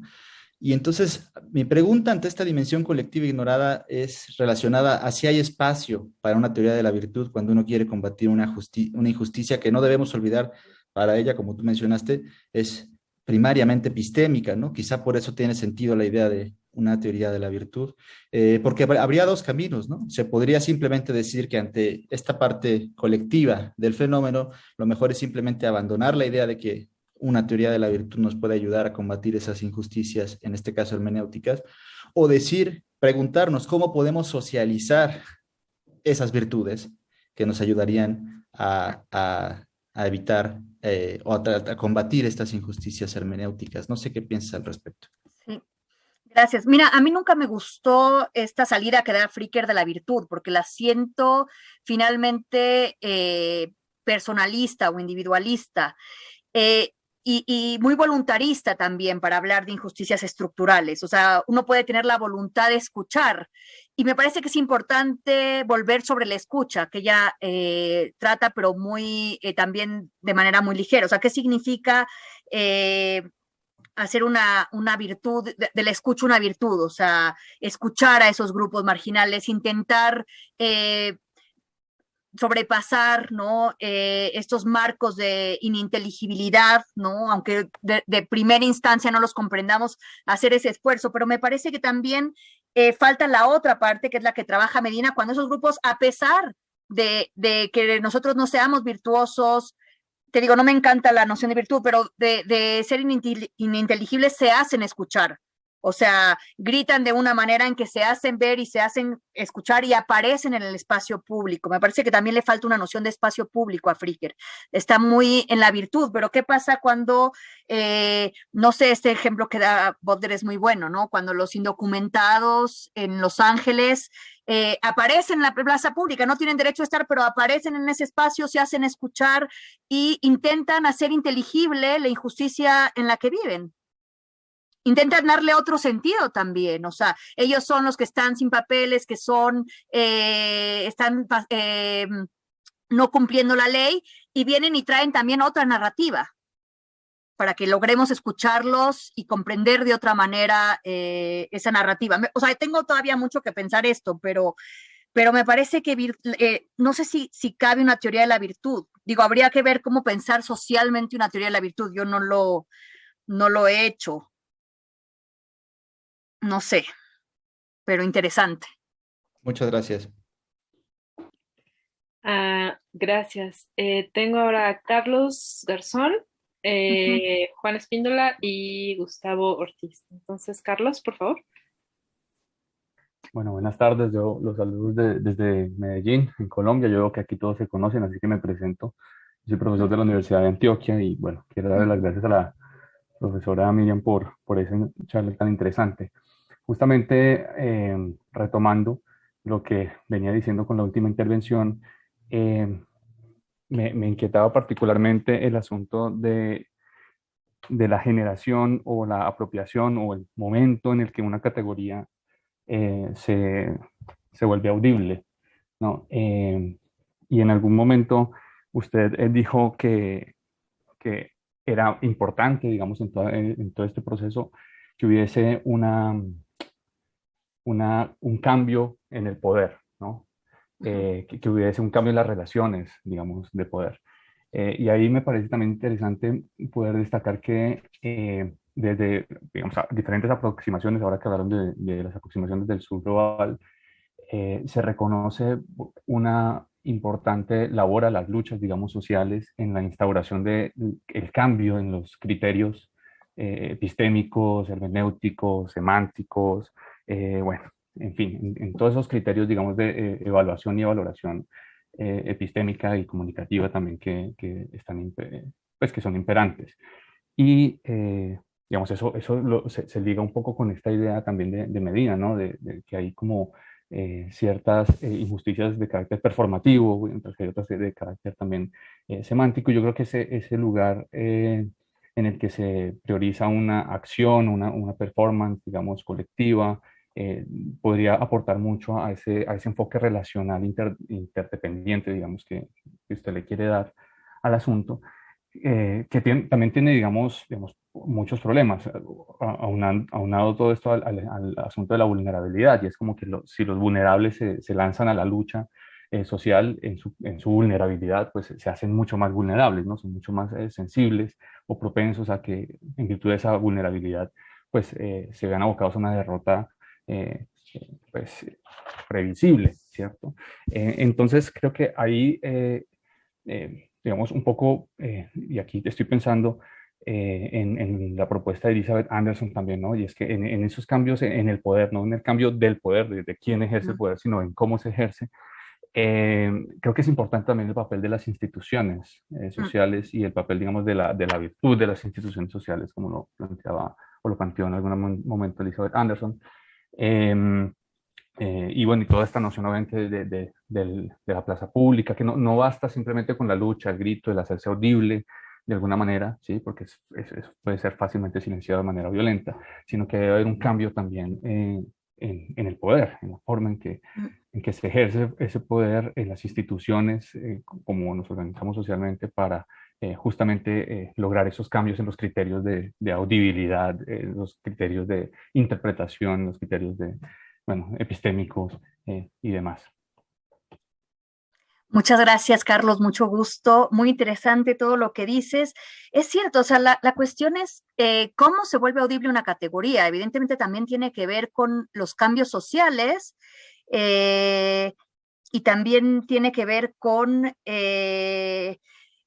como las luchas sociales, ¿no? En el momento en que esos grupos no solamente se vulneran, también se pueden empoderar. O sea, pienso justamente en este ejemplo de la violencia ginecobstetra que trabaja esta colega Michelle Sadler o más desde la filosofía Sarah Cohen-Chabot. Eso ha cambiado completamente las relaciones de poder, digamos, en el momento del parto. En unos contextos de el médico dijo, ella dice, o ella relata, o ella siente, ¿no? En donde, porque además también es una cuestión de afectos del cuerpo, donde una mujer puede ser completamente vulnerable a que el médico va a venir y le va a dar a luz, ¿no? Le va a sacar. Entonces, claro, ahí hay también un empoderamiento, o sea, esa categoría social se vuelve audible porque las mujeres empiezan a digamos, relacionarse, unirse, a pedir que hay un respeto sobre sus propios cuerpos. O sea, yo creo que tiene ese nivel colectivo, pero también ese nivel individual de empoderamiento. Y sí, justamente lo que hay que pensar es cómo cambian esas relaciones de poder, de manera que hoy se habla de parto respetado, ¿no? Y entonces, claro, los médicos también van cambiando. O sea, lo que a mí me interesa justamente decir es la injusticia hermenéutica produce en sí misma esa vulnerabilidad material, social, económica, política, jurídica, en este caso también médica, porque en el momento en que tienes una mayor comprensión, ¿no? De esa experiencia, entonces las mujeres dicen, no, a mí no me van a hacer esto, o yo voy a tener un parto así, y los médicos también van cambiando su praxis. Y dicen, bueno, vamos a hacer ahora un parto respetado, vamos a hacer un parto donde entre una dula y hay un trabajo de parto y en donde yo nada más esté ahí en un segundo plano.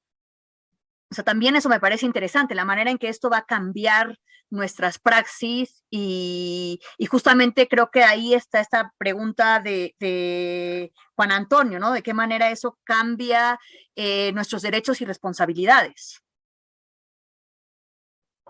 Pero Muchas sí, gracias. gracias. No, muchas gracias. Sí, gracias, Carlos, gracias, Miriam. Juan, por favor. Sí, gracias. Bueno, muchas felicidades por el proyecto, Miriam. Se ve muy, muy promisorio. Espero que podamos leer muchas cosas más puntuales en el futuro. Y yo solamente tengo una pregunta de clarificación. Y es que bueno, en el trabajo tú te enfocas, en el proyecto te enfocas en la injusticia hermenéutica y dejas de lado la injusticia epistémica, propiamente dicha. Y yo me preguntaba, bueno, la pregunta es ¿cuál es la razón? ¿No? Porque la razón puede ser simple y llanamente que, como bien dices, Miranda Ficker no trata le dedica un capítulo y el gran misterio siempre, bueno, ¿y por qué nada más le dedicó un capítulo y no se explayó más en eso? O si es, y bueno, y en la medida en que está poco explorado, entonces tú quieres hacer una intervención, o si es porque hay algo en el concepto de vulnerabilidad que la conecta más con este tipo de injusticia que con la injusticia epistémica, porque digamos, si entiendo bien la noción de vulnerabilidad, pues tiene que ver con los dos conceptos, tanto como con el de justicia epistémica como con el de injusticia hermenéutica. Entonces, mi pregunta es ¿por qué tu énfasis en ese nada más? Y si es, bueno, como muchos han dicho ya, yo creo que es cierto que es un nuevo concepto que echa luz sobre dimensiones que no considera Fricker, pero bueno, si es así, entonces pues echaría luz en los dos tipos de injusticia, ¿no? Entonces, pues, ¿por qué tu decisión de enfocarte en uno solo? No sé si soy claro. Sí, gracias, Juan. Muy breve, muy breve, solamente, esto muy breve, sí es una idea que no está muy bien formada, pero hay en ocasiones, digo, me parece que, por ejemplo, con el concepto de violencia obstetra, que un poco tu idea es que ese concepto, digamos, en la medida en que las mujeres entienden en esta epifanía y entienden lo que está ocurriendo, y tienen un concepto para la forma de violencia que están viviendo, entonces eso tiene efectos en el mundo. Pero mi pregunta es si no hay también ocasiones en las cuales, digamos, como que el concepto es más bien el resultado ya de todo lo que cambió y finalmente hay un momento en el que esto lo podemos llamar no violencia obstetra. Pero esto es una vez que ya ocurrió todo el proceso de cambio, de reforma, no sé si me explico. No sé, esa parte también, no sé si tienes alguna idea con respecto a eso, o si te merece alguna reacción, etcétera. Pero eso es todo. Muchas gracias. Ya, a ver, lo primero es, tiene razón Juan, o sea, en realidad es injusticia epistémica, son las dos, injusticia testimonial y injusticia hermenéutica. Las dos forman parte de la injusticia epistémica, como las presenta Fricker. Se quedó... ya. Sí, es que se me queda parado, no sé si es mi internet o el de él. Creo que es el de Juan. Miren. Voy a aprovechar un segundo para servirme agua. Sí, Juan, es que estabas congelado, entonces. Entonces no sé yo lo que pregunté. ¿No? No, sí se escuchó lo que preguntaste, pero no lo que comentaste al final. Entonces, ya. Tal vez ahora Miriam, porque por un poquito de agua podríamos retomar eso. Ya, creo que ya volvimos todos. Sí, nada más quería decir que sí, o sea, yo sé que están estos dos, creo que la injusticia epistémica, digamos, o comprende los dos, pero digamos, ahí podríamos hablar de la injusticia epistémica propiamente dicha, ¿no? Y luego ya la hermenéutica, ¿no? Sí, o sea, sí, podríamos hablar de vulnerabilidad en la injusticia testimonial también, evidentemente. Yo creo que la injusticia testimonial ha sido muy trabajada y justamente ahí no siento que podría aportar nada. Me interesaba sobre todo la injusticia hermenéutica, porque creo que, como te decía, desborda también lo propiamente epistémico. O sea, porque no es nada más una cuestión de creencias o de conocimiento, sino es también una constitución del mundo, si piensas en la hermenéutica en un sentido muy amplio, o sea, la manera en la que interpretamos el mundo.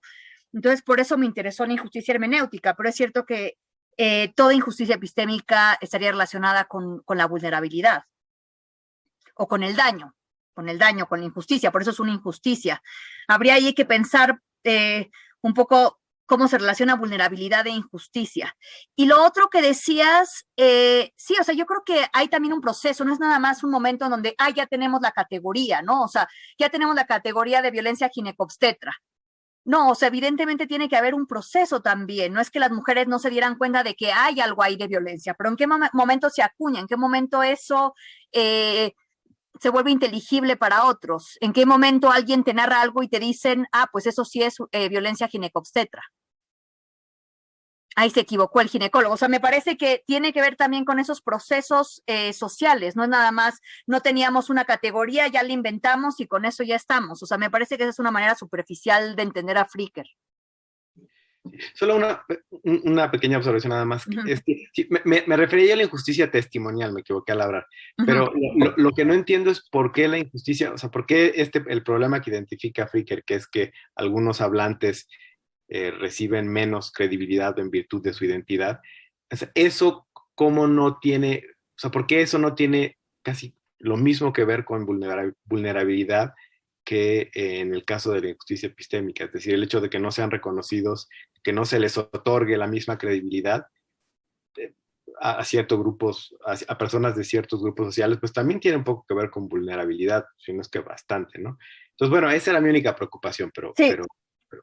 No, pero le entiendo y tiene razón, habría que ver por qué basarse en una, los dos tendrían que ver, pero me parece que la injusticia hermenéutica es más estructural y en ese sentido me parece más interesante porque tiene que ver con esta incapacidad de hacer sentido y de comunicación, es más una relación de comunicación que de credibilidad.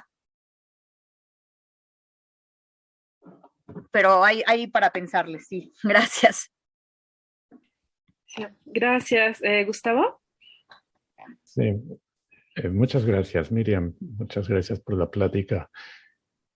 En el contexto de discusiones sobre ética de la investigación, hay un debate en torno al concepto de vulnerabilidad. Y hay lo que se conoce como una visión tradicional de la vulnerabilidad, según la cual hay grupos poblacionales, hace referencia a poblaciones vulnerables, ¿sí? Entonces, por ejemplo, guías éticas de investigación hacen referencia, por ejemplo, a las personas o los grupos con capacidad limitada para consentir, niñas o niños, personas con desórdenes mentales, prisioneros, etcétera, otros grupos y clases como personas en geriátricos, gente recibiendo ayuda social, desempleados, minorías étnicas, refugiados, pacientes con enfermedades incurables, y así podríamos seguir con la lista.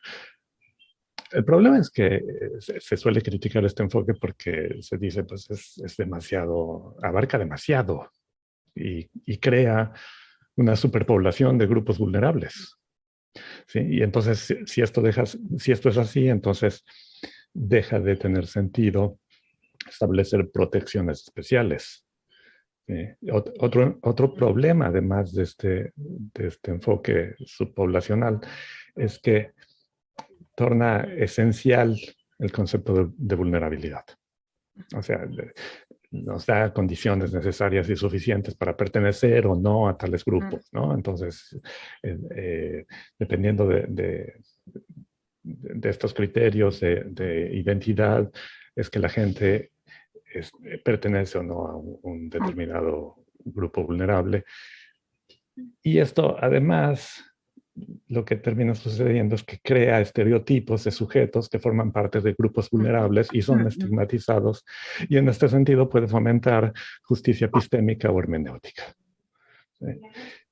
Quienes critican esta visión tradicional de vulnerabilidad, basada en la idea de grupos o poblaciones vulnerables, dicen, no pensemos en esos términos, deshagámonos del concepto de grupos vulnerables y pensemos más bien en situaciones de vulnerabilidad. ¿Sí? Es el enfoque que me parece ha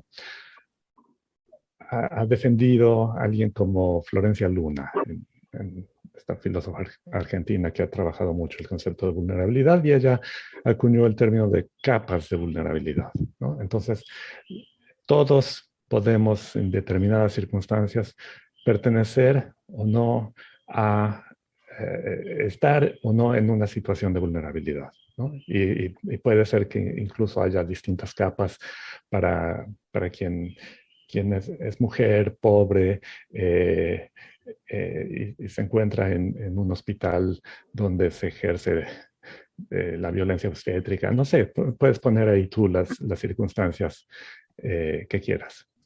Entonces, yo me pregunto, cuando he escuchado toda esta discusión que tú tienes sobre vulnerabilidad, si no estás más del lado de la visión tradicional de la vulnerabilidad y si no, tu enfoque tendría muchos de estos problemas, porque has hablado aquí pues de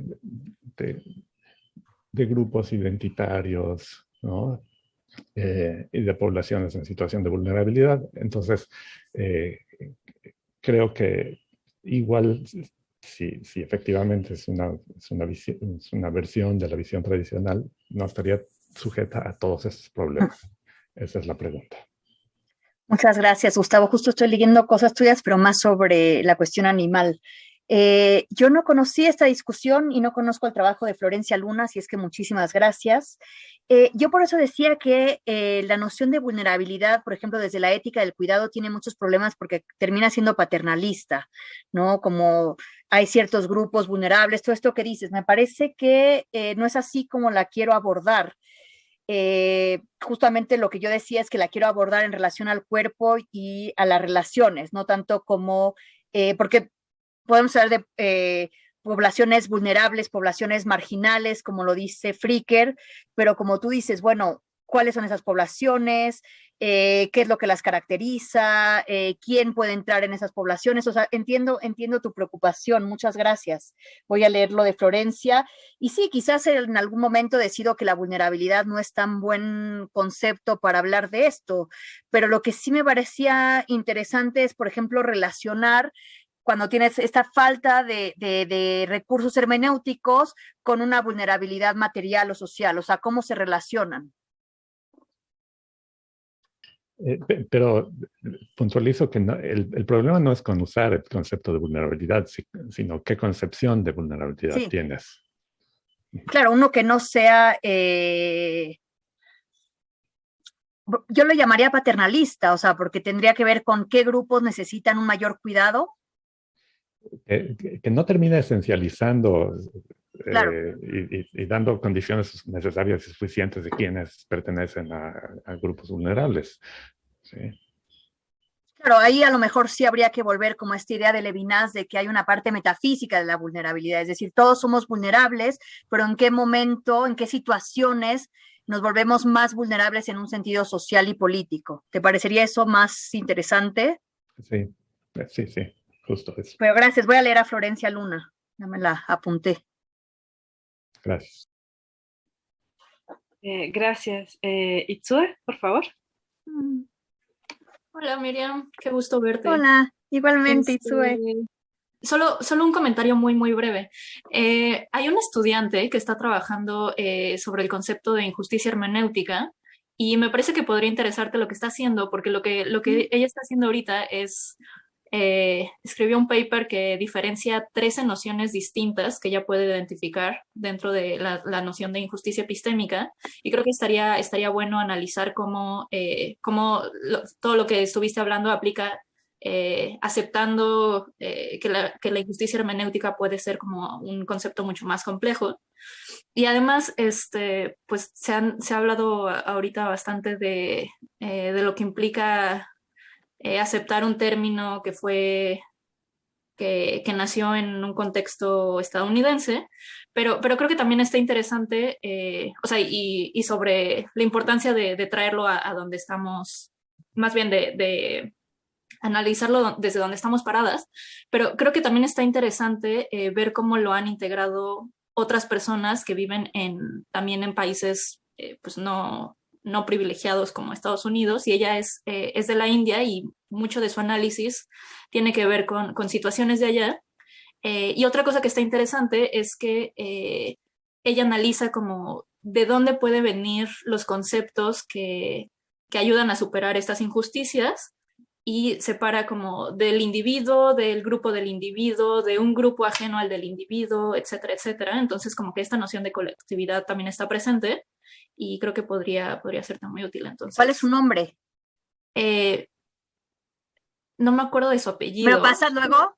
Pero sí, si te interesa, este paper no está publicado, fue más bien su writing sample, pero si te interesa, se lo pido y te lo mando. Sí, me encantaría leerla. Y sí, o sea, por ejemplo, injusticia epistémica, la noción no viene de Fricker, viene de Gaia Tarish-Spivak, que es una pensadora de lo poscolonial. Y justamente ya lo lleva al problema de que hay diferencia en los saberes y hay grupos que no son considerados inteligibles. Entonces, en realidad no nace de Inglaterra con Fricker, nace de una pensadora de la India.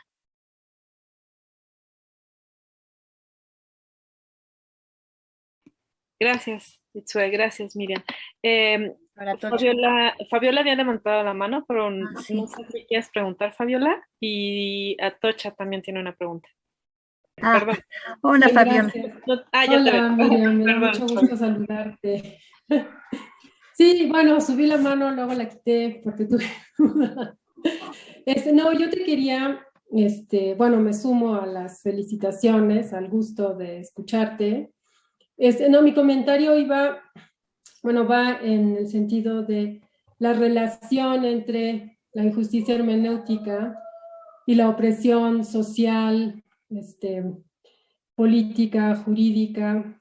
Es uno de los aspectos que me parece muy interesantes del proyecto que estás planteando. Sin embargo, no me queda clara cómo quieres tú plantear esta relación, porque, o sea, desde luego, te voy a decir porque con que yo lo relacioné esto con la vieja discusión entre los que hablan de justicia distributiva y justicia del reconocimiento, donde ahí el énfasis era, no, son cosas diferentes, tú puedes tener justicia distributiva y mucha injusticia en el reconocimiento, entonces no querían separar las dos cosas, era muy importante en esta discusión. En cambio, lo que tú estás diciendo, dices, no hay que separar las dos cosas, más bien hay que ver las relaciones entre ambas. Entonces no me queda, no sé, me surgió la duda, no entendí en tu presentación cómo es que tú las relacionas, porque tú dices la injusticia hermenéutica es causa de opresión, ciertas formas de opresión, pero bueno, uno también podría pensar que cuando se nombran ciertas situaciones, por ejemplo, en el caso de la violencia obstétrica, en el caso de la violencia doméstica, o el otro que mencionas, uno está dándole un nombre a una situación de injusticia, ¿no? No es que haya una relación, que una cosa está causando, o no entendí bien cómo las quieres tú relacionar, ¿no? Entonces, cuando uno le da nombre a ciertas situaciones de injusticia, opresión, o sea, no es que no hay una relación, no veo yo dónde está la relación causal, sino que uno está nombrando una situación de opresión, y eso cuando uno reconceptualiza la experiencia, eso nos va a situar de una manera muy diferente en ella y puede tener efectos políticos. Bueno, si eres capaz de colocarla en el debate político, puede tener efectos políticos, puede tener efectos jurídicos, pero no, ¿ves? O sea, mi pregunta es confusa porque no entiendo cómo quieres tú entender esa relación. Ya. Gracias. Fabiola fue mi maestra hace muchos años y siempre aprendo mucho de ella. Pues mira, me quedo con tu pregunta porque tienes razón, o sea, la verdad es que no, mi amor, no lo he pensado así. ¿Quieres venir a saludar? Y luego te vas. Alguien preguntó ahí. Ahí está Mateo. Ahora ya te vas. Porque entiendo lo que dices, o sea, bueno, no tienes esa noción, yo creo que tiene mucho que ver con la audibilidad, o sea, con la capacidad que tenemos de hacer audibles y de darle propiedades normativas a esos nuevos conceptos. Porque no es nada más que tú entiendas que tuviste una experiencia de acoso sexual, sino que esa noción de acoso sexual después tenga unas repercusiones, como tú dices, jurídicas, éticas, políticas, y entonces en vez de que Carmita Wood se vaya sin finiquito y pierda su trabajo, va a ser a él al que lo van a hacer responsable. Pero no sé si, o sea, me quedo un poco con tu preocupación, o sea, como si es una relación causal o si tiene que ver con más bien luchas sociales por el reconocimiento. Yo creo que sí hay que pensar cómo en ciertos momentos hay un reconocimiento, por ejemplo, del acoso sexual como un daño, y entonces esa categoría adquiere propiedades normativas y adquiere consecuencias jurídicas. O sea, lo que estás haciendo es hacer visible una situación de injusticia que obviamente no se conceptualiza como tal, la conceptualizas de esa manera, o sea, en los ejemplos que tú diste, ¿no? La conceptualizas de esa manera, la haces visible para ti, la haces visible para los demás, te sitúas tú en relación con esa situación de otra manera. Y eso puede ser que tenga, no necesariamente, y habría que ver caso por caso, implicaciones jurídicas, implicaciones políticas, ciertamente sociales, ¿no? En este sentido, no queda claro en qué sentido económicas, porque también lo mencionabas, habría que ver, pero entonces, en todo caso, habría que verlo caso por caso y no como una generalización de esto tiene, o sea, como generalizar, es que tiene efectos de este tipo, ¿no? Sí. Depende. Pero también hay otra parte, Fabiola, que me preocupa, porque visto así sería como que siempre hay, esta categoría se vuelve audible y logra tener o no necesariamente consecuencias, pero también falta la parte del silenciamiento, es decir, cuando hay, porque ahí es también la comprensión del poder, cuando hay grupos que no quieren que esas experiencias se vuelvan inteligibles, porque no les conviene. Y no les conviene que haya consecuencias jurídicas al acoso sexual. Sí, claro, pero eso es un aspecto, digamos, separado, o sea, en el sentido de que, bueno, que esto pueda tener implicaciones jurídicas, políticas, pues depende obviamente de la movilización, de luchas de poder, o sea, es algo que va más allá de la mera conceptualización, o sea, no es nada más conceptualizarlo de otro modo, es colocarlo en el espacio político mediante la movilización, donde vas a enfrentar mucha resistencia, pero está muy relacionado, pero no es lo mismo. Sí, yo creo que sí, siendo parte de la filosofía práctica, hay que bajarlo a casos y ejemplos, como tú dices. ¿Qué es lo que tú estás haciendo? Pero habría que ver caso por caso. Sí. Sí. Gracias. ¿Atocha? Sí, hola Miriam. Muy interesante. No es precisamente mi temática, pero me permito hacerte dos comentarios más que preguntas, a ver, porque bueno, me gustó además mucho, lo digo como formato, que fuera un tanto corta tu presentación, porque ha habido muchísimo tiempo para que podamos comentar. La discusión igualmente interesante. Mira, déjame concentrarme sobre todo en la parte de la violencia ginecobstetra. De entrada, bueno, la relación médico-paciente, pues casi por definición es una relación asimétrica y en donde generalmente hay una injusticia epistémica, ¿no? Por lo menos. Sé que ni tú ni Ángeles quieren dividir yo les llamo así, unidades de medida, individuo-sociedad, pero muy en particular en la violencia ginecobstetra, que sí hay un par de personas que yo conozca haciendo o analizando esto en México. Una es Clara Velari, te mando luego el dato, pero ella habla claramente de una violencia institucional, ¿sí? Entonces, aquí mi punto es simplemente decir, no porque se tenga que distinguir, pero creo que en algunas cosas como esto, o nos centramos en cuáles son, digamos, esos,